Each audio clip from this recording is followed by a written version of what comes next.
Eduardo, ahí, mira, ahí en esa foto histórica prácticamente hasta Orban le salen alitas. Salen los alitas. Oye, El angelito de la paz. sí, no, está tremenda ahí la foto. Pero bueno,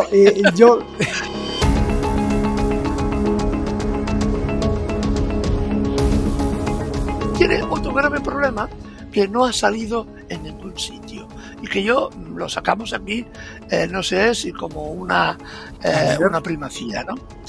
Es las negociaciones que están habiendo entre Turquía y Siria. ¿tú ves algo raro, un poco extraño? Este periplo primero en Washington, otra vez regresando a la cumbre de la OTAN. Es que ahí en la cumbre de la OTAN tiene mucho jugo, ¿no? Entonces, una de las grandes molestias es el desafío y el desplante de este señor Orban de haberse ido a darle la mano a Putin, a Xi Jinping, y luego para acabarla de amolar, esto es como también algunas frasecitas mexicanas, se da la mano con Donald Trump. Que hay grietas que cada vez se van a ir abriendo más y más en la propia OTAN. Como lo dijiste al principio, la OTAN pues se dedica a hacer guerras para pues hacer negocio, y son guerras que la tienen fácil, ¿no? Afganistán, Irak, Libia, entonces pero ahora pues era fácil, ¿no? Pero relativamente fácil. Pero ahora el enemigo es diferente, es Rusia. Y se creen las leyendas que les explican, corremos el riesgo de volver a repetir esa misma historia. Realmente lo único que podríamos decir es que caminamos directamente y con paso firme hacia el precipicio. Pues hoy es sábado con Eduardo Luque y hay muchísimas cosas que pasaron esta semana y que siguen pasando incluso este fin de semana. Desde las elecciones europeas, el reacomodo tectónico geopolítico, lo que pasó en Washington con la cumbre de la OTAN, y luego las ramificaciones como de pulpo, prohibiciones, alguien abandona el euro y el ascenso, prohibiciones me refería a sanciones, y vamos a ver sanciones contra quién, y luego alguien abandona el euro y alguien más está en ascenso. Este fue quizá el enfado del que no se habló mucho en Washington, yo creo que solo tras bambalinas, pero un enfado muy grande porque una figura muy importante de la OTAN desafió a la OTAN, desafió a la anglosfera y desafió sin duda a Estados Unidos, porque le dio la mano a Xi Jinping, le dio la mano a Vladimir Putin. De esto y más aquí en Sábados con Eduardo Luque. Comenzamos.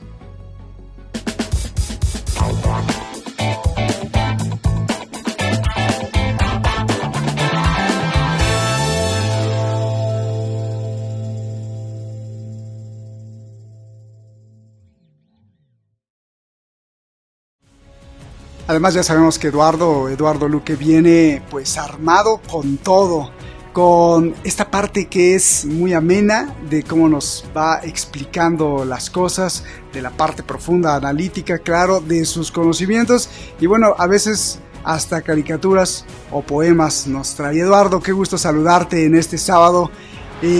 Pues creo que nos tienes preparados un gran programa, porque hay muchas cosas que puntualizar, y creo que traes una frase para empezar. Te escuchamos y luego pues nos vamos de lleno. Elecciones y la cumbre de la OTAN. Las elecciones son, curiosamente estamos hablando fuera de cámara, son muy importantes para entender algunos mecanismos de cómo se desarrollan las cosas y hacia qué rumbo vamos, un rumbo que parece ser más belicista que pacifista. Eduardo, te escuchamos. Pues sí, es encantado nuevamente de estar aquí en el canal, y esperemos que el programa que hoy hemos preparado sea ameno, sea didáctico, y nos ayude un poquito a todos a entender qué es lo que está pasando y a pensar en qué es lo que puede suceder. que todavía es más interesante que lo que está pasando. Lo primero que quiero comenzar es con una frase de un filósofo español, que la frase está grabada en el campo de exterminio de Auschwitz. Y yo pienso que viene muy a juego con lo que está pasando en Europa y lo que venimos viendo esta semana, las elecciones en Europa, etcétera, ¿no? Pues el filósofo español se llama Jorge Ruiz de Santayana y dijo una frase que pienso que nos tiene que hacer reflexionar un poco a todos, ¿no? Quien olvida su historia está condenado a repetirla. Quien olvida su historia está condenado a repetirla. Es un poco lo que parece que está ocurriendo en Europa, ¿no?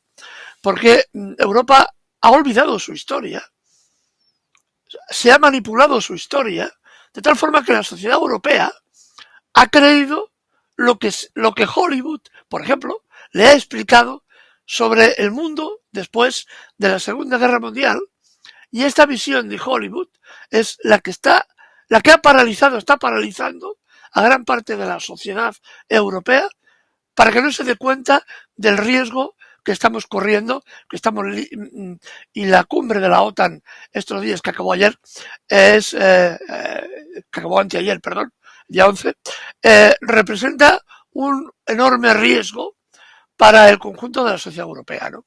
Pero estamos como, digamos, dormidos, ¿no?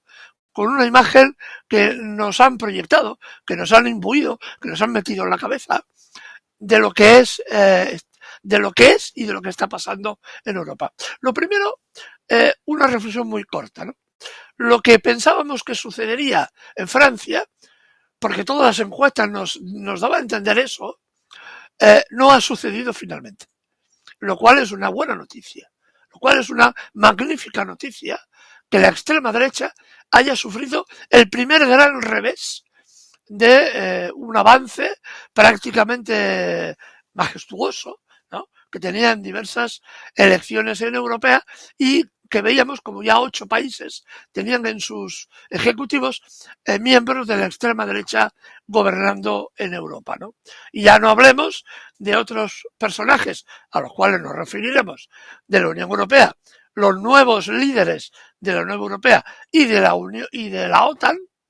Me estoy refiriendo a la señora Ursula von der Leyen y a la señora Kaja Kallas, sustituta del señor Borrell, que no es que sean de derechas, es que son de extrema derecha, yo diría que incluso patológicos. Y después hablaremos de esos detalles. Lo importante es lo de Francia. Francia nos enseña una cosa importantísima.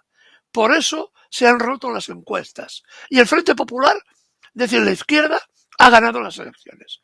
Frente a todas las encuestas, todas las encuestas que se han demostrado lo que son. Son armas en política, son armas que se utilizan igual que se utiliza la publicidad, ¿no?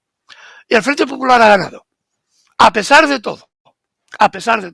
Ahora se abre un espacio importante, puesto que el señor Macron no está dispuesto a ceder el poder de ninguna de las formas y va a moverse para hacer una cosa que es lo que suelen hacer todos los dirigentes políticos cuando están en el Ejecutivo. Van a intentar sobornar, y la palabra es así de clara, sobornar a los sectores de la izquierda que han entrado en la coalición del Frente Popular en Francia, digamos, a trancas y barrancas, empujándolos. Me refiero a algunos líderes del Partido Socialista y algunos líderes del Partido Verde que entraron porque veían que no tenían ninguna opción política si no iban al Frente Popular e intentan ahora desplazar completamente de la escena política a los verdaderos ganadores del Frente Popular, ¿no? Que es la izquierda insumisa del señor Mélenchon, que es la base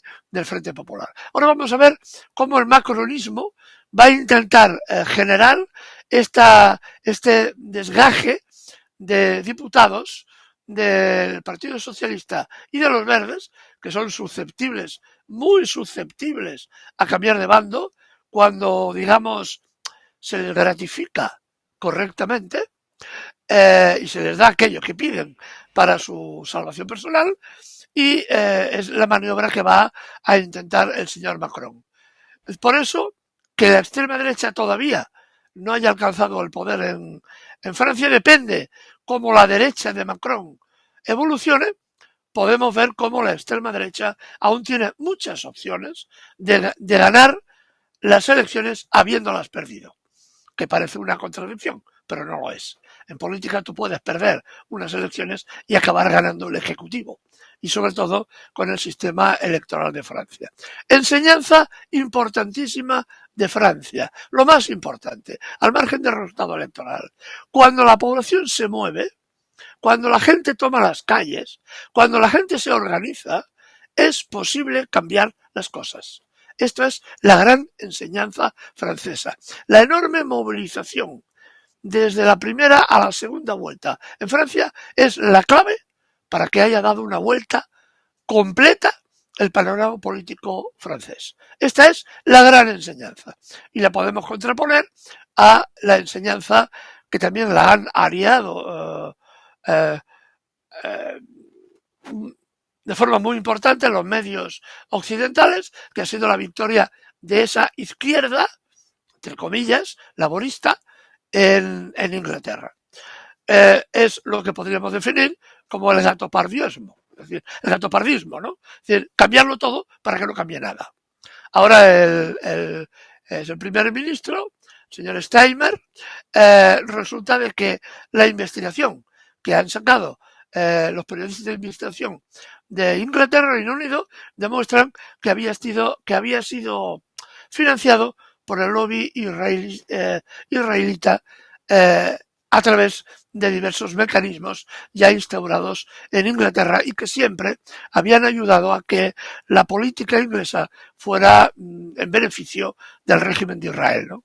Hoy sabemos que grandes cantidades de dinero se han utilizado para que los que presumiblemente serían futuros ministros, que ya lo son, en el gabinete de Steiner, incluso el propio Steiner, hayan recibido gratificaciones por mostrarse tan comprensivos con las matanzas que ha desarrollado Israel a lo largo del tiempo y que ahora ya estamos viendo cómo son exorbitadas.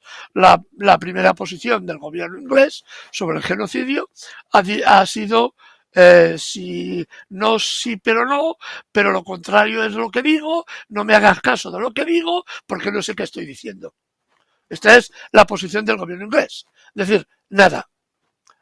Silencio absoluto, no vamos a oponernos, no podemos decir que estamos de acuerdo con la matanza, eso no lo dice nadie, pero no vamos a criticar, ni siquiera vamos a intervenir en el Tribunal de la Haya a favor del pueblo palestino. ¿Por qué? Ya lo hemos dicho, la investigación, periodistas de investigación en Reino Unido han demostrado que efectivamente el gabinete actual ha sido generosamente ayudado en la campaña electoral por fondos israelitas. Esto es la democracia que tenemos en Europa. Esto es la democracia, ejemplo de la democracia que tenemos en Europa. ¿Y qué decir de un detalle sin importancia? Sí. Sí, dime, Roberto. No, acaba con el detalle de la importancia porque quiero ahí a preguntártelo. Sí, porque ahora nos falta otro elemento de la democracia occidental, que es lo que ha pasado con Trump, que ha pasado casi desapercibido. Nadie se ha dado cuenta, o parece que nadie se ha dado cuenta. El Tribunal Supremo de los Estados Unidos ha declarado que la figura de Trump es inviolable legalmente en cuanto que ejerce o ha ejercido de presidente. ¿Qué está diciendo? Está diciendo que este hombre puede sacar una pistola siendo presidente, puede sacar una pistola y matar al primer asesor que se le ocurra y es inviolable por ley. Nadie puede juzgarlo porque ha ejecutado esa acción mientras era presidente. Estamos planificando un gobierno mundial donde la democracia va a ser solo una palabra vacía de contenido, porque las leyes van a permitir que personajes como Trump, si además la decadencia del Partido Demócrata es la que es y se apunta que va en picado hacia abajo, se puede dar la paradoja de que Estados Unidos tenga un Tribunal Supremo neoconservador, un Trump neoconservador, una Cámara del Congreso a favor de Trump y un Senado también de la misma forma. Lo cual diríamos, estamos hablando de una auténtica dictadura. Así que tenemos 3 ejemplos importantes de esta democracia occidental, que el único caso importante que nos enseña, nuevamente repito, es el caso francés, que marca una gran diferencia. La movilización popular es la que determina el que, en definitiva, haya unos gobiernos u otros. Y un último ejemplo sin importancia. En Inglaterra no ha ganado el Partido Laborista, ha perdido el Partido Conservador, que no es lo mismo. El actual primer ministro ha obtenido menos votos que el líder del Partido Laborista anterior, que fue expulsado del partido. El señor Corbyn fue expulsado del partido porque no estaba de acuerdo con el genocidio que estaba desarrollando Israel. Y fue empujado fuera del partido. Pues bien, el señor Steinmeier ha conseguido, aún siendo primer ministro, menos votos que lo que había conseguido el anterior líder de los laboristas, el señor Corbyn, que hoy, por cierto, ha conseguido nuevamente escaño en el Parlamento en su nuevo partido, ¿no? Está creando un nuevo partido con 4 diputados más, que también son del ala, digamos, radical, ¿no? Así que la democracia sirve cuando nos conviene, sirve a los de siempre cuando les conviene, ¿no? Esta es también una de las enseñanzas que tenemos con las elecciones inglesas, ¿no? El señor Corbyn molestaba, era una voz enormemente diferenciadora, estuvo a punto de conseguir ser primer ministro, todas las encuestas le decían, e incluso los propios rivales así lo manifestaron, y de pronto alguien sacó la idea del Brexit. El país se volcó en torno al Brexit, sí, Brexit no, y la candidatura de Corbyn desapareció y aparecieron los nuevos laboristas. Por cierto, que estos nuevos laboristas son de la misma ideología que Tony Blair, era otro antiguo laborista. Y de este señor, la señora Margaret Thatcher, de infausta memoria para todos los ingleses y la gente de bien del mundo entero, la señora Margaret Thatcher dijo, esta es, refiriéndose al Partido Laborista de Tony Blair, cuyos sucesores están ahora en el gobierno, esta señora dijo, este laborismo es la mejor de mis obras, es la mejor de mi trabajo, es de lo que me siento más orgulloso. Era la dirigente del Partido Conservador, diciendo que el laborismo que había creado era tan de izquierdas como yo, obispo del Palmar de Troya, con perdón. Pues gracias por esta pincelada, más que pincelada, pues ya retrataste todavía en una obra de arte. Gracias, porque pues yo te iba a preguntar justamente cómo era posible entender las elecciones europeas que de pronto asciende, por ejemplo, en Francia, la ultraderecha y está a punto de ganar y de pronto se echa para atrás el pueblo o la democracia y entonces le da más a la izquierda. Hay quien dice que en realidad los globalistas del gobierno mundial le metieron mucha propaganda de miedo a la derecha para que entonces votaran hacia la izquierda. Hay quienes dicen que la gente muy consciente le dio miedo a Le Pen y su nazismo histórico paternal.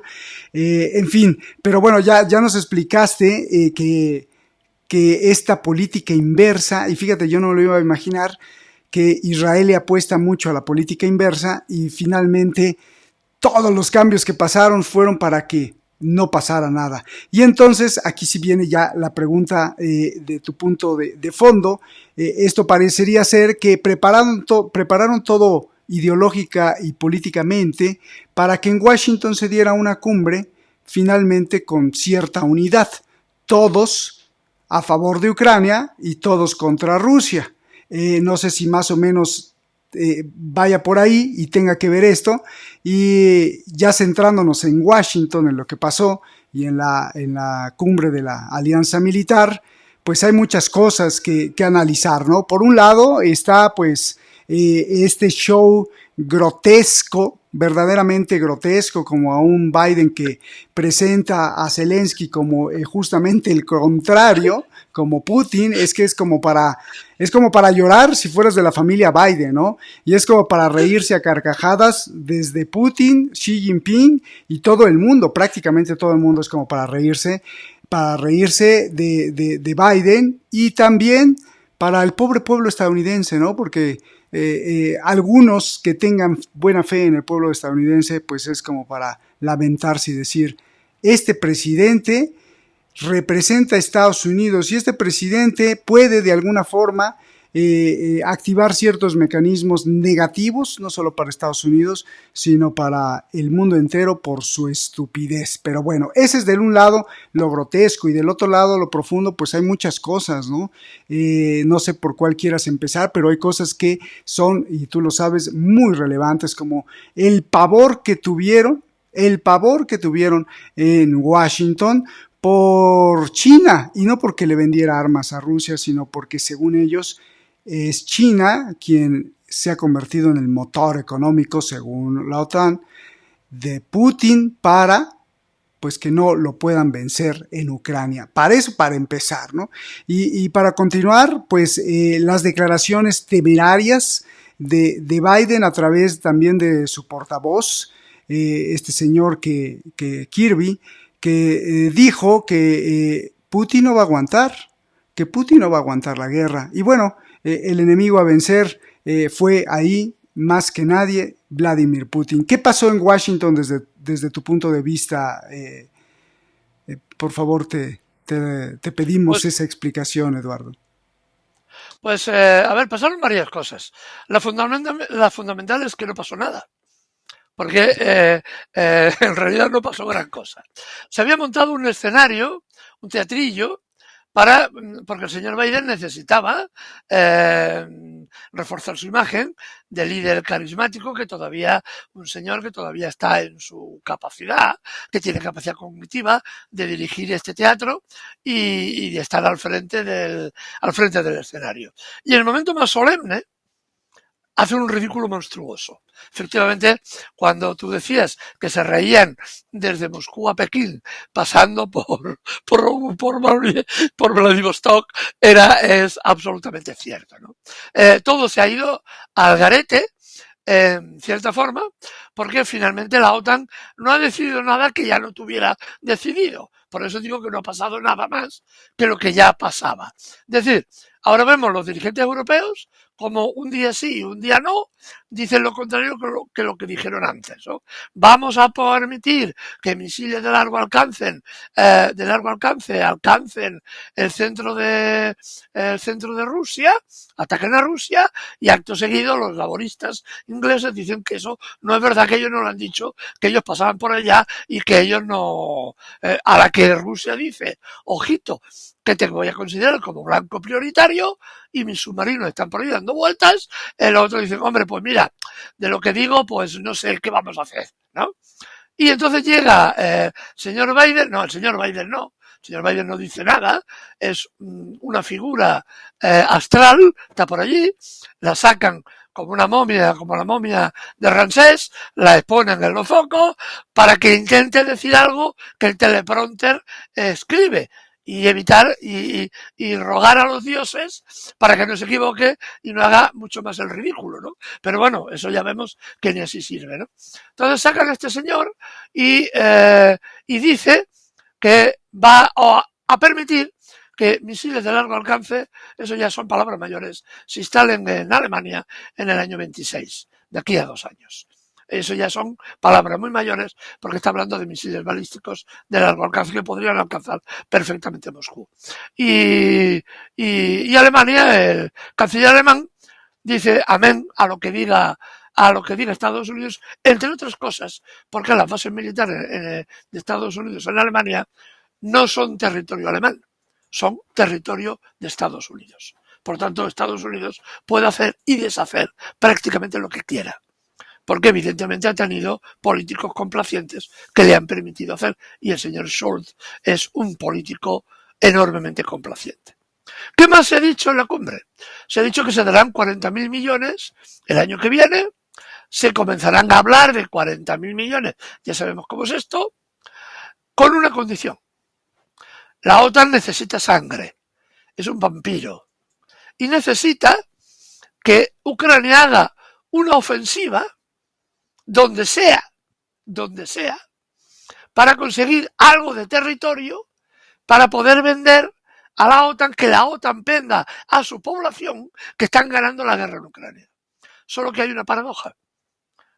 Ucrania no tiene ni prácticamente artillería, no tiene cobertura aérea, no tiene vehículos blindados y la única cosa que puede ofrecer son ataques masivos de carne humana para la trituradora de la artillería rusa. Estamos hablando que la OTAN está dispuesta a sacrificar 50, 60, 80.000 hombres y mujeres para nada, para hacerse una fotografía. Esto es el cinismo y los valores que sostiene la Unión Europea y la OTAN, que es lo mismo. Tanto da como monta tanto, ¿no? Esta es la realidad de esto. Se está pidiendo un sacrificio enorme en vidas humanas porque la OTAN necesita sangre. Necesita ver morir gente porque yo lo hablaba con otro analista, un amigo mío, y los dos llegábamos a la misma conclusión. Estados Unidos hace guerras para ganar dinero. Rusia hace guerras para ganarlas. Fíjense la contradicción. Estados Unidos hace guerras para ganar dinero. Rusia ha hecho guerras para ganar la guerra. A Estados Unidos no le importa en el fondo, porque las guerras siempre son lejanas. Vietnam, Afganistán, en Libia, en el Líbano, vaya usted a saber en qué país, ¿no? Sus bajas sociales, sus pérdidas humanas son limitadas. Recordemos que en la Guerra Mundial pierden 240.000 hombres, que es una cifra muy limitada para la población de Estados Unidos, en aquel momento, comparado con los 26 millones de muertos de la Unión Soviética, y eso le permite montar guerras para ganar dinero a un costo humano limitado. El costo humano lo pasan los demás, ¿no? Y el coste económico es para los demás, no para ellos, ¿no? En cambio, Rusia, cuando entra en una guerra, la entra para ganarla, que es lo que estamos viendo en este momento. La victoria de Rusia, prácticamente cada día toman una ciudad, un pueblo, más o menos importante, cada día. Esto es el gran problema que tenemos. Así que ahora le van a dar 40.000 millones al año que viene, si es que se lo dan, con la condición sine qua non de que mueran unos cuantos miles más de ucranianos, ¿no? Y como el negocio es el negocio y no puede parar, y Ucrania ya tiene muy pocas reservas humanas, ahora han decidido dos cosas. El secretario de Estado de Estados Unidos en la cumbre de la OTAN hizo un mensaje y iba a dar 1.000 millones de euros, así como donación, para que se compraran chalecos antibales, uniformes y botas especiales para mujeres. Las mujeres serán llevadas al frente, a primera línea, para tapar los agujeros de las trincheras donde ya no hay hombres porque han muerto. O han quedado inválidos, ¿no? Ahora, por cierto, un detalle sin importancia. Una gran invalidez en el ejército ucraniano se está pagando como pensión unos 20 euros al mes. Digamos, para que se entienda, el nivel de vida en este momento en Ucrania, digamos, su nivel mínimo de vida está en torno a los 200 euros. Una pensión para un inválido de guerra, 20 euros. Esto es la compensación que hace el régimen de Israel para aquella gente, el régimen de Ucrania, para aquella gente que ha perdido los dos miembros, ha quedado inválido ya para el resto de su vida. Oye, sí, Eduardo, rápido porque tienes muchos temas y no te quiero interrumpir, pero dos cuestiones. ¿Qué van a hacer con China? Porque esto era, creo que parte de la esencia de esa cumbre que estamos viendo ahí en Washington, de que acusaron a China y la van a castigar, y por qué es China, según ellos ahora, ya no es Rusia nada más, sino que ahora es China la culpable de Ucrania porque le está dando, toma todo el dinero que según ellos, todo el dinero que quieras Putin para aguantar ahí. ¿Qué van a hacer con eso? Y dos, ¿qué va a hacer Putin con la promesa que se dio en Washington de decir, ¿sabes qué? No vamos a dejar a Ucrania jamás. Jamás la vamos a dejar sola y todo nuestro arsenal para ella y con ella para no dejar que Putin gane. Y no solo eso, sino que prometemos en el futuro que ya es prácticamente irreversible la adhesión de Ucrania a la OTAN y al círculo, a la comunidad europea. ¿Qué va a hacer Putin con eso? Y si todo esto nada más fueron, aquí en México se dice llamaradas de petate, es decir, misiles de coreografía. Eduardo. Hay efectivamente mucha coreografía. Lo que ha quedado claro esta reunión de la OTAN es una cosa muy importante. El gran enemigo a batir ya no es Rusia sola, como si estuvieran ganando la guerra, sino China. China es, digamos, ya el objetivo marcado fundamental. ¿Por qué lo digo? Porque además de los países de la OTAN, 32, había 3 grandes invitados en esta reunión. Japón, Australia y Nueva Zelanda. ¿Qué tienen que ver esos 3 países con la organización del Tratado del Atlántico Norte? Atlántico Norte, como su nombre indica, Atlántico Norte. Y esos países están en Asia, ¿no? En el Pacífico. Eso sí que se evidencia de que es objetivo China, ¿vale? Y de eso hablaremos otro día, de cómo está organizándose el cerco a China, ¿no? Eso por un lado. ¿Con qué excusa? La excusa es muy sencilla. Le dicen a los chinos, James Stoltenberg, el secretario general de la OTAN, ha dicho que los chinos no están proporcionando armas a Rusia. Lo ha asegurado él. Los rusos no lo necesitan. Están produciendo mucho más de lo que necesitan en el campo de batalla. Pero entonces dicen, son hábiles, dicen, pero es que estamos seguros de que las cosas que vende China, los rusos las cogen, las desmontan y utilizan algunas de los componentes. Las lavadoras utilizan los componentes de las lavadoras para fabricar misiles. Así que hay que sancionar a China porque a lo mejor las lavadoras que venden de Rusia, el chip sirve para montar un misil Skynet, ¿no? Esto es un chiste, ¿no? Esto es un chiste. No es un chiste. No es un chiste. Lo de la lavadora es un juego de palabras. Pero esto es el argumento de Stoltenberg, ha sido este. Las cosas que vende China, Rusia las puede utilizar en sus misiles o en sus proyectiles de artillería, ¿vale? Esto es importante. Esto es la excusa, porque no tienen otra. Así que, claro, evidentemente, China no ha intervenido militarmente. Lo que está haciendo es una política de expansión económica, además beneficiosa para todos los países donde toca. Hablaremos de China también en su día. Y evidentemente están buscando excusas. Pero claro, la insensatez de todos estos es pensar, vamos a ver, si no pueden con Rusia, van a poder con Rusia y China. Y a esto se le suma otra cosa. La reunión de la OTAN proclamaba que habían aislado a China, habían aislado a Putin. Putin se va a Corea del Norte y firma un tratado de defensa mutua con Corea del Norte. La OTAN monta en cólera y dice, eso no es justo, porque yo sancioné y tú estás rompiendo las sanciones. Esto es cosa de críos, de verdad, si no fuera una cosa tan seria. Y como Putin está aislado, se va entonces a Pekín y hace un acuerdo económico y militar muy importante también, de ayuda mutua. Y como Putin está aislado, se va entonces a Vietnam y hace acuerdos económicos extraordinarios. Y como Putin está aislado, se va otra vez a Moscú y recibe la visita nada menos que de la India, del presidente Modi. Y hacen unos acuerdos donde Rusia le vende 8 centrales nucleares a la India. Así que el aislamiento de Putin es muy subgéneris, ¿no? Pero esto parece que no tiene en cuenta la OTAN en ninguna de sus ideas, ¿no? Y ahora vemos cómo esta situación va en decadencia y cómo en este momento lo que es importante que sepamos, en la OTAN no hay plan B. Por eso están diciendo que hemos de meter armas, que hemos de meter armas, que hemos de meter armas, porque no tienen ningún plan B. Pensaron desde el primer instante, estaban tan autoconvencidos que ganarían, que son los más poderosos, los más guapos y los mejor armados, que no plantearon ninguna posibilidad, que no hubiera otro escenario, nada más que la victoria y la fragmentación de Rusia, que es lo que se busca. Lo ha dicho la señora Kallas, que será la futura ministra de Exteriores de la Unión Europea, ¿no?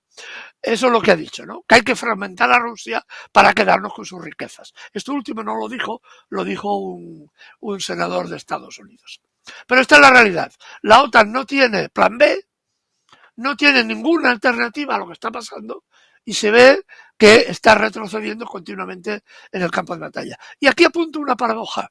Podría ser Trump, si es que llegamos vivos al mes de noviembre, podría, porque según el presidente serbio, la guerra mundial estallará entre finales de agosto, mes que viene, y comienzos del mes de septiembre. Esto lo dijo el presidente serbio. No hace mucho, hace un par de semanas. Yo espero y deseo fervientemente que se equivoque. Pero esta es la realidad, ¿no? Podemos ver la paradoja de que depende de cómo evolucionen las elecciones en Norteamérica, un personaje que esté desgajado de esto acabe buscando una salida, la que fuere, para evitar una confrontación mayor. Pero esto sí que son hipótesis muy locas que ahora podemos hacer. La realidad es que estamos en una situación terriblemente complicada y aparentemente sin salidas. Los F-16 no van a representar más que un agravamiento de todo esto. A esto sumado ya datos reales, los F-16 ya están volando en Ucrania, ya están volando en el cielo ucraniano. De momento en la zona de Odessa, que es cercana a la frontera rumana, para evitar ser abatidos. Pero pronto los veremos en el campo de batalla, aunque su esperanza de vida va a ser realmente muy cortita, porque se enfrentan a una defensa antiaérea tremendamente eficaz, múltiples capas. Les va a ser muy difícil sobrevivir en el campo de batalla más allá de 2 o 3 días. Aparte que son aparatos muy complejos. Está claro ya que Polonia está movilizando 200.000 efectivos. En Polonia se habla claramente de invadir Ucrania hasta la frontera de Lvov. Lo hablamos hace 2 años, hace mucho tiempo comentamos esta posibilidad de que Polonia se cobrara en terreno ucraniano los costos de la guerra. Entonces invadir Ucrania hacia el oeste, lo que provocaría un infinito número de problemas. Sabemos positivamente que Putin, que es el único actor realmente racional en este proceso, porque tiene claro un plan, tiene un objetivo, tiene una estrategia y tiene una táctica que es flexible en función de las condiciones políticas. Pero tiene un objetivo. La OTAN no tiene ningún objetivo. El único objetivo que tiene es mantener la guerra. Mantener la guerra porque es negocio. Y este es el objetivo. Estados Unidos ha cumplido lo que quería, va a hundir a toda Europa, la está hundiendo ya, y se puede plantear incluso una guerra europea limitada al continente europeo, porque también podría ser una solución a sus problemas, y que Europa no levantara cabeza en 2 o 3 generaciones más. Pero esto también es, de momento, una hipótesis. Fíjate, yo te iba a preguntar justamente que mientras se reunían ahí en Washington, pues algo estaba pasando también en Europa, sobre todo Europa Oriental. Y entonces, pues ya nos adelantaste lo que está pasando en Polonia, y en Bulgaria y en Georgia también están pasando cosas. En Bulgaria, pues sorpresivamente, tú nos los informaste y nos los tendrás que explicar. Como que le están haciendo feo al euro. Y Georgia, pues ahí luchando contra las sanciones, son europeas, pero en realidad están ordenadas por Washington y además con imposiciones y restricciones desde Washington. ¿Qué pasa con estos dos países que parece ser que no tienen mucha importancia en este concierto, pero yo creo que tú sí le ves importancia tanto en la estrategia de la OTAN y el armado que están haciendo contra Putin. Es importante lo de Bulgaria, igual de importante lo de Hungría, señor Orbán, también lo comentaremos después si tenemos tiempo, y es muy importante lo de Georgia. Georgia, por ejemplo, era un país pro-OTAN, pero han sido tan arrogantes, por decir una palabra suave, por la parte de la Unión Europea, que han intentado imponer sus condiciones al propio país. Y al final la clase política, menos la presidenta, que bueno, que de ella hablaremos otro día, porque tiene una biografía larga y muy compleja, muy curiosa, pero lo que es el resto del gobierno ha dicho que hasta aquí, que el interés nacional está por encima de las imposiciones de la Unión Europea. Yo, como saben los espectadores, sí que visité en su momento Georgia y era muy interesante ver cómo en el Parlamento, frente al Parlamento, había un montón de tiendas de campaña de ONGs protestando desde hacía años, protestando contra la política del gobierno, porque quería imponer una cosa, una ley, en la que todas las ONGs tenían que dar cuenta de dónde venía el dinero que manejaban. Una ley que, por cierto, tiene Estados Unidos desde 1887, 88, un montón de tiempo, y la tienen otros muchos países, ¿no? Las ONG extranjeras tienen que dar cuenta de dónde viene su financiación.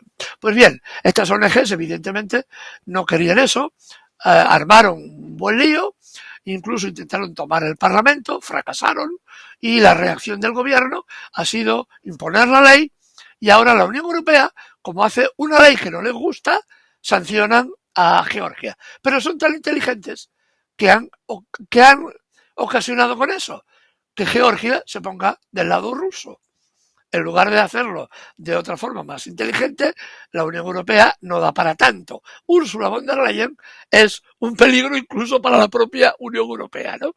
Y este es el resultado. Georgia se desplaza hacia la neutralidad o hacia el bando ruso. Otro caso es Bulgaria. Bulgaria ha renunciado al euro. ¿Por qué? Porque dice, me van a llegar los hombres de negro, me van a imponer unas condiciones draconianas que me impone la Unión Europea y yo voy a acabar perdiendo el gobierno, porque el pueblo se me va a sublevar, se me va a soliviantar. Y encima no me dan dinero para que yo reconstruya el país, como pasó con otros países, entre ellos España, en su momento. ¿Vale? Que nos llegó mucho dinero para reconstruir infraestructura en España, cosa que para Bulgaria no. Así que Bulgaria dice, mira tú, lo del euro vamos a dejarlo tal, que a mí de momento no me conviene. Lo han aplazado un año. Esto significa que lo van a aplazar más tiempo. Y a esto se sube lo de Hungría. Hungría ya, el señor Orbán, es que sencillamente pasa de la Unión Europea. Es el presidente de turno y lo primero que hace, con muy buen sentido común, irse a hablar con Zelensky para ver si puede llegar a algún tipo de acuerdo que pacifique la situación y evite el conflicto mayor. Después se va a hablar con Putin y hace lo mismo. A continuación hace otra y se va a hablar con otro de los grandes dirigentes, que es Xi Jinping, el presidente chino, también para hablar del mismo tema y me imagino que también de sus propias relaciones comerciales, porque Hungría será un paso importante de la ruta de la seda en Europa. Y por último, que ya los ha puesto a todos de los nervios, va y se va a hablar con Trump.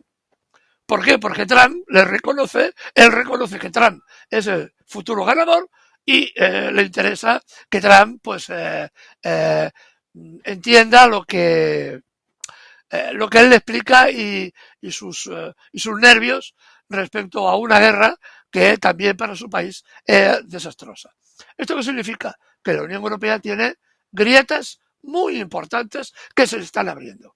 Y conforme la guerra avanza, más habrá. Eduardo, ahí, mira, ahí en esa foto histórica prácticamente hasta Orbán le salen alitas. Le salen las alitas. Oye. El angelito de la paz.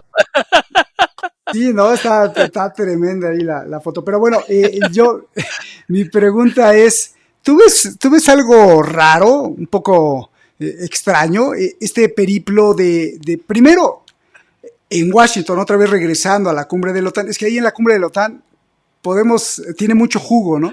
Entonces, una de las grandes molestias es el desafío y el desplante de este señor Orbán de haberse ido a darle la mano a Putin, a Xi Jinping, y luego para acabarla de amolar, esto es como también algunas frasecitas mexicanas, se da la mano con Donald Trump. Bueno, además de la molestia y del desafío que le hace Orbán a pues serían sus correligionarios, sus compañeros otanescos, miembros de la OTAN, yo te pregunto, ¿no lo ves un poco extraño o qué hay detrás?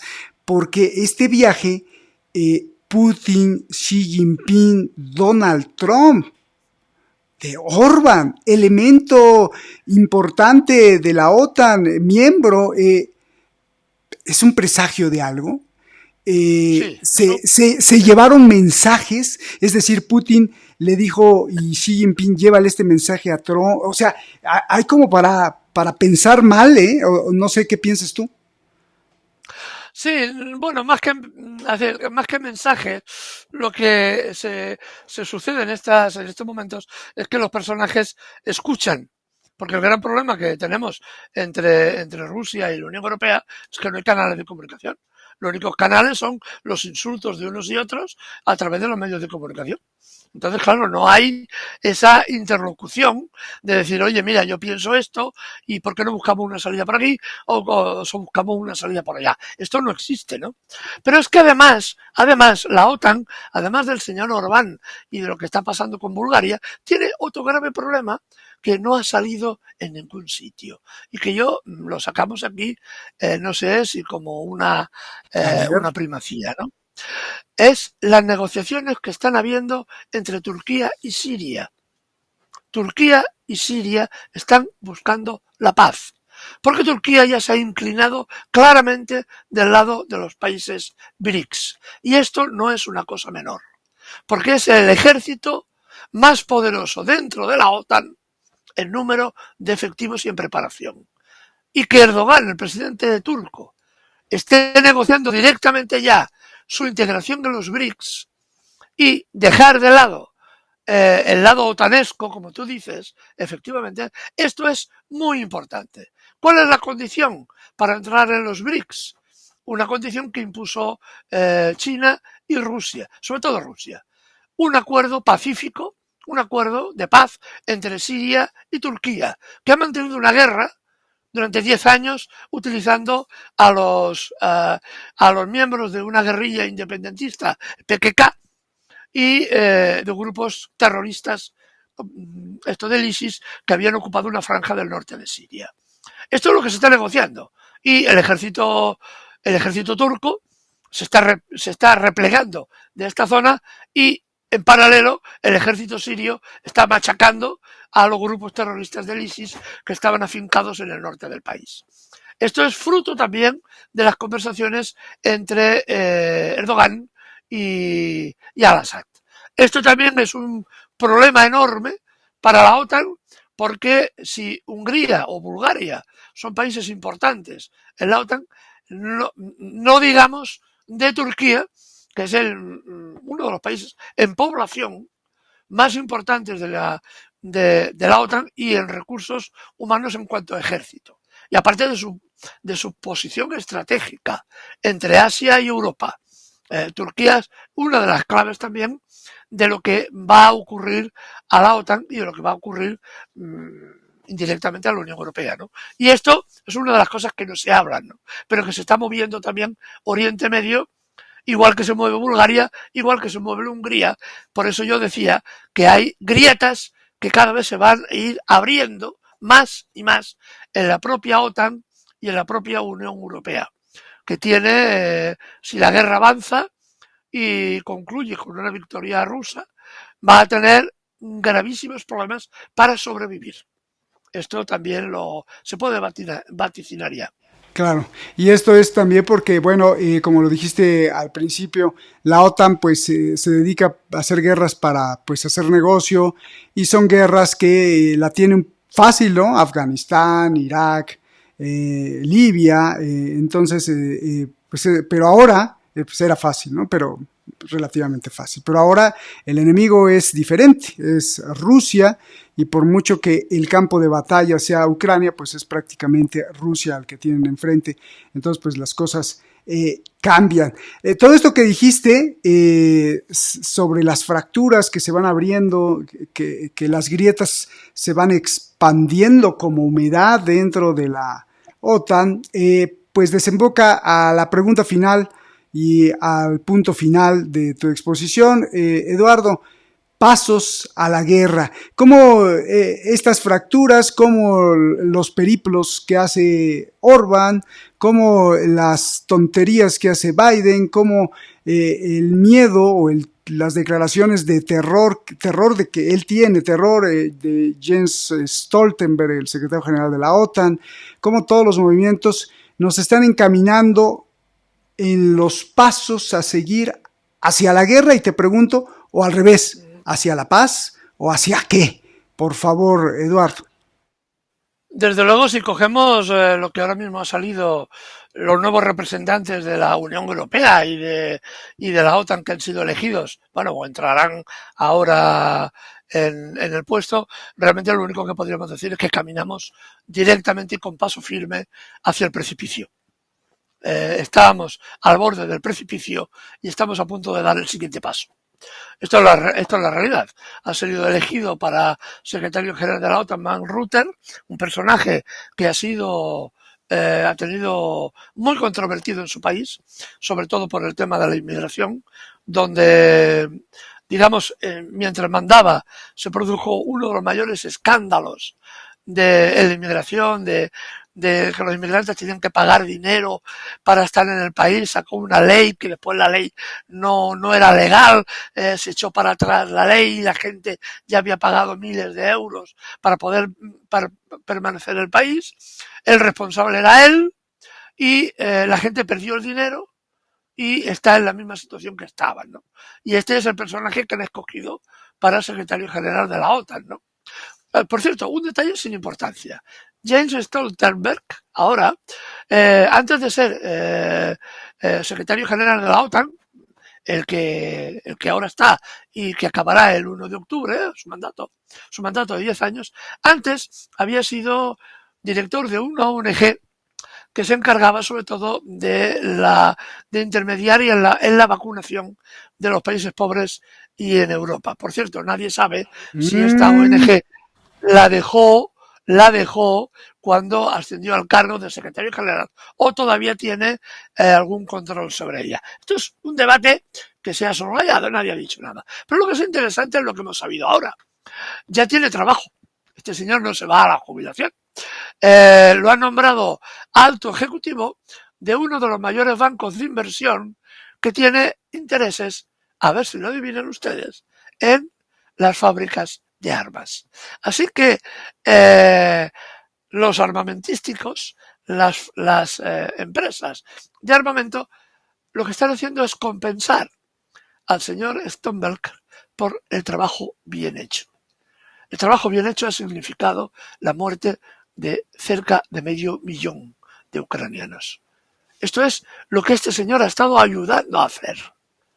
Y ahora lo compensan con un buen puesto de trabajo enormemente remunerado en cualquier consejo de administración de un banco de inversiones dedicado a la guerra, a invertir en la guerra. Estos son los valores europeos. Estos son los valores europeos. Y otra cosa más. Y ahora hablemos del otro. Yo voy a decir los cuatro jinetes del apocalipsis, pero bueno, en este caso son tres. La señora Ursula von der Leyen, el señor Rutte y la señora Kaja Kallas. No, Kaja no sé el nombre. La ministra de Exteriores, que fue primera ministra de Estonia hace 4 días, dimitió por una cosa sin importancia. Hay que ver las vueltas que da la vida. Esta señora, mejor dicho, su marido, tenía una empresa que se dedicaba a la venta de productos de Estonia hacia varios países, entre ellos, curiosamente, Rusia. Era uno de sus mayores proveedores y compradores.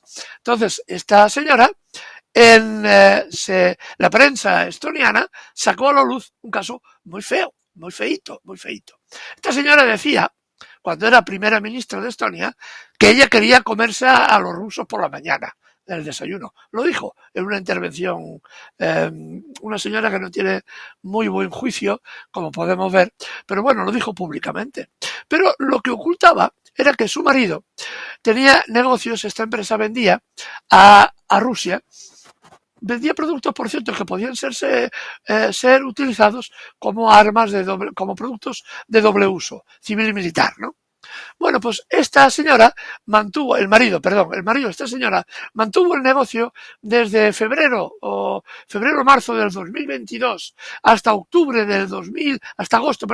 del 2023, hasta agosto del 2023, mantuvo las ventas a Rusia por un valor de 62 millones de euros, que fue lo que se embolsó la pareja presidencial y el marido, ya habiendo sancionado a Rusia con todas las sanciones del mundo inimaginables. Es decir, esta señora habla mucho, cacarea, tiene una voz enorme, es rusófoba, es increíblemente rusófoba e increíblemente, me perdonen la palabra, estúpida, para que además mantenga un negocio con Rusia cuando Rusia está siendo sancionada.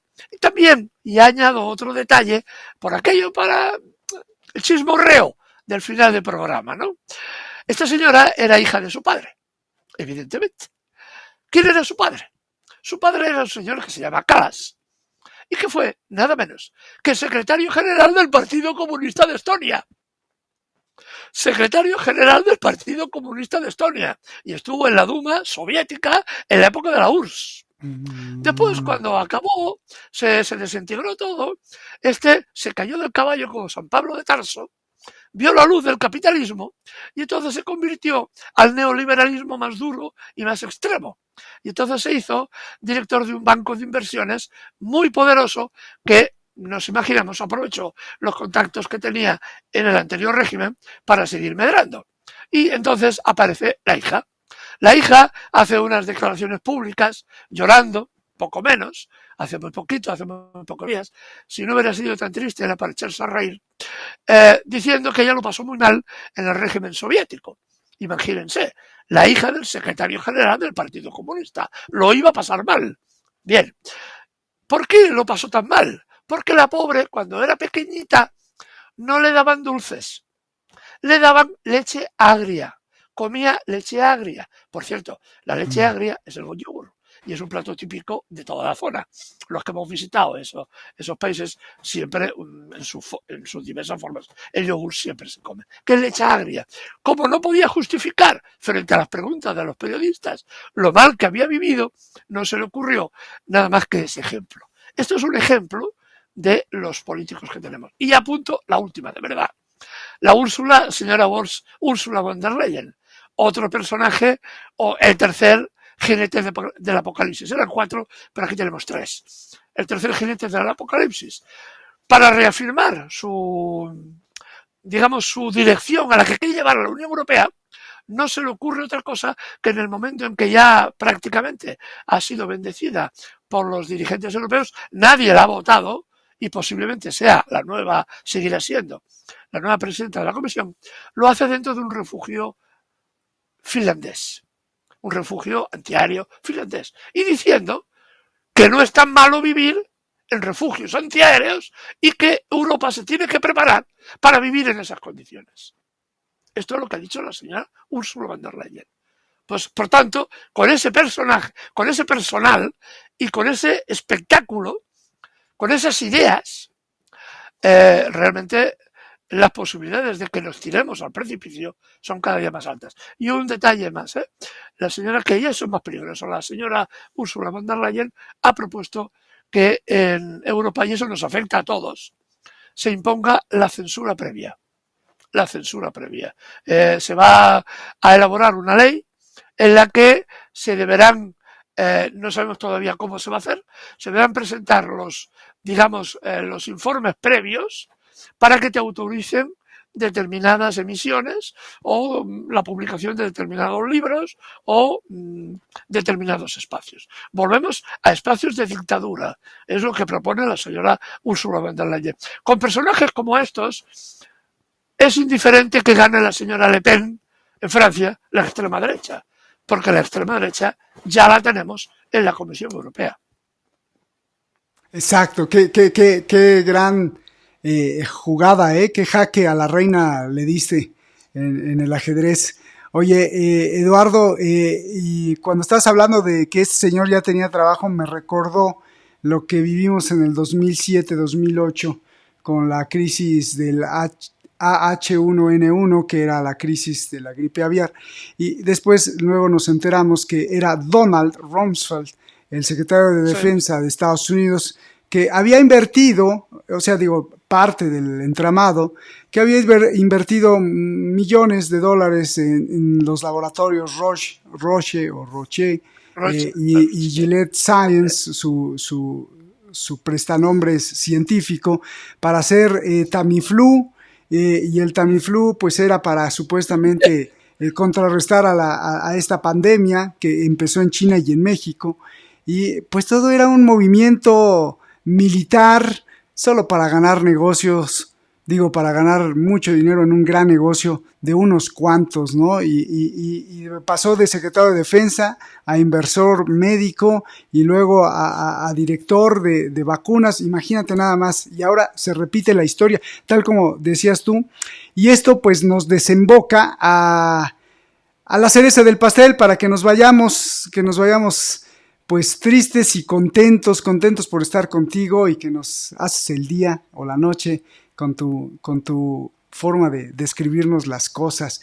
Esto que tiene que ver con tu frase inicial de que la gente que se le olvida la historia pues vuelve otra vez al error, tiene que ver también mucho con lo que estás diciendo y lo que estoy diciendo, por ejemplo, de Donald Rumsfeld, que la gente pues, ya se le olvidó, y tiene mucho que ver, muy mucho, como tú dices, que ver pues con la narrativa que si por un lado a la gente es apática y se le olvidan las cosas, no estudia y no investiga, y por el otro lado un monstruo que se dedica a hacer que se te olvide, Hollywood.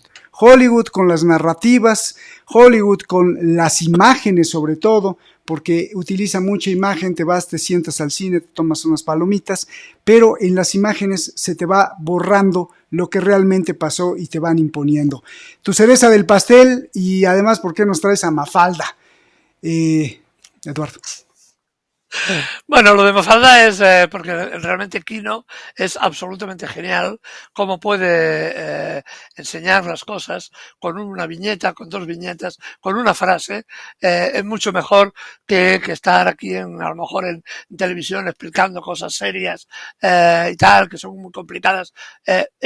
Realmente hay que ser un genio para explicar esto en tan poco tiempo y en tan poco espacio, ¿no?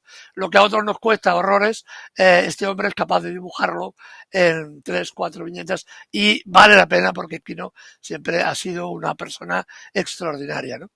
Esto por un lado, ¿no? Y por lo de la frase, porque claro, quien olvida su historia está condenado a repetirla. Yo solamente pongo un ejemplo, ¿no? A mí me sorprende enormemente, ¿no? Cómo Polonia, los polacos, a pesar de que, ya advierto, hay una cosa importante, ¿eh? Hay un movimiento partisano que se oculta en Polonia, en Rumanía y en Ucrania, en contra de la movilización popular. Está pasando, ¿eh? Está pasando que se están encontrando con muchos problemas también a la hora de movilizar a la población. Pero hay un problema con la población, que la población ha olvidado lo que pasó en la Segunda Guerra Mundial, cuando la prensa polaca, en el año 39, pedía la guerra contra Alemania. No era Alemania la que pedía la guerra a invadir Polonia, sino Polonia pedía invadir a Alemania porque estaban seguros de que en pocos meses habrían tomado Berlín. Entonces vimos, los que vieron en aquella época y hoy lo vemos a través de los reportajes, cómo la caballería polaca cargaba contra los tanques alemanes. Un desatino, cómo la caballería polaca con lanzas atacaba a los tanques alemanes, ¿no? Esto parece que se le ha olvidado a la población polaca, que sufrió enormemente la Segunda Guerra Mundial y la ocupación alemana. Sufrió enormemente. Parece que han olvidado lo del gueto de Varsovia. Lo han olvidado. Está ahí en un rincón de la historia que nadie quiere hablar y que ahora vemos cómo están movilizando a razón de casi 1000 hombres diarios, que son no son de leva, son por contrato, y que tienen el objetivo, además de las fuerzas que ya tenían, de otros 200.000 hombres más para enviarlos a la guerra. Nadie moviliza semejante esfuerzo económico para pasearlos y hacer 4 desfiles. Se están preparando para la guerra, ¿no? Y parece que las poblaciones han olvidado su historia. Y lo que tú decías, Hollywood es uno de los elementos clave. Hablaremos en su día de eso, porque también nos dará muchas luces sobre lo que está pasando. Porque, por ejemplo, la mayor parte de la población europea, lo único que sabe de la Segunda Guerra Mundial es que la ganaron los norteamericanos. Y que el soldado Ryan y el desembarco de Normandía fue la clave para la derrota alemana, cuando los rusos ya habían destruido el ejército alemán en Stalingrado, en la batalla de Kursk y en la operación Bagration, habían destruido 4 millones de alemanes y habían destruido casi 200 divisiones alemanas, habían quedado deshechas. En ese momento desembarcan los norteamericanos en Normandía y Hollywood nos dice que lo más heroico que pasó en toda la Segunda Guerra Mundial fue salvar al soldado Ryan. Esto fue lo importante, ¿no? Y que ellos ganaron la guerra, ¿no? Está en la realidad y no lo hemos creído. El mundo se ha creído que esto es real. Por eso, cuando los pueblos olvidan su historia y se creen las leyendas que les explican, corremos el riesgo de volver a repetir esa misma historia. Si uno es apático, pues le abres las puertas al enemigo. Si uno es apático, si uno no lee, si uno no investiga, si uno no se sienta después a reunir todas las cosas que uno investiga y a reflexionar y decir, a ver, por acá, y en vez de eso pues se la pasa viendo telenovelas, fútbol o no sé, hablando de cosas superfluas que a veces son bien bonitas, ¿no? O sea, pues ver fútbol también es como una cerveza para muchos, ¿no? Pero eso no puede tener el peso ni de tu concepción de la vida, tanto individual como social. Entonces, si uno es apático, y así me gustaría cerrar, gracias y te agradezco mucho, Eduardo. Si uno es apático, le abre las puertas a Hollywood. Muchas gracias, Eduardo. Eduardo, de verdad, un excelente sábado para cerrar con un buen buquet de análisis y de reflexión. Te agradecemos mucho, un abrazo, hermano, y a ti que nos ves en cualquier parte del mundo, te agradecemos siempre que estés aquí en Detrás de la Razón. Nos vemos hasta la próxima y no se te olvide siempre la cita los sábados con Eduardo Luque. Nos vemos hasta la próxima.